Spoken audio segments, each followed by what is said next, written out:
Isa sa mga hinahangaang basketballista noong dekada 90, si Nelson Asaytono.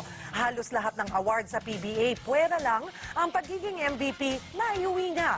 Nasaan na nga ba siya ngayon? Roda Magnaye, ikwento mo. Probinsyano at Tubong Mindoro ang itinuturing na isa sa pinakamagaling na manlalaro ng PBA, si Nelson Asaytono. Nagsimulang mag-basketball si Nelson sa University of Manila bilang estudyante. Matalong ako sa UM tsaka nag-champion ng UM. Wow! 10 pesos lang.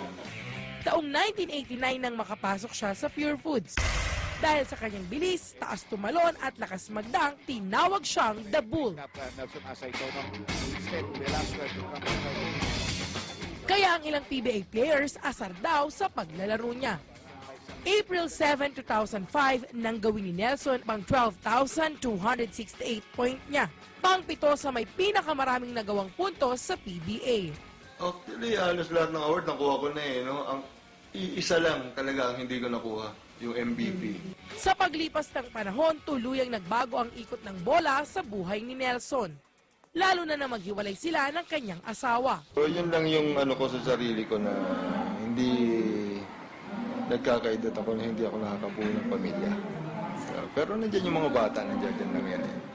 Kahit di niya kasama ang dalawang anak, saludo pa rin ng mga ito sa kanya. Super nice niya talaga. Dito at home and everything. Full-time employee sa isang networking company sa Ortigas, si Asaytono. Ang dating bad boy sa hardcourt, bumait at naging palakaibigan daw dahil sa uri ng trabaho niya ngayon. Saka nakikita ko ito sa ibang tao na hindi nga kilala, nakakakuha sila ng customer nila. Sabi ko, ako pa kaya na, ako na yung tinatawag, ako na yung linalapitan. So, mas madali akong makakuha ng tao. Pero aminado si Nelson, namimiss niya ang pagbabasketball. Kung tatanungin mo kung namimiss kong basketball, sobra.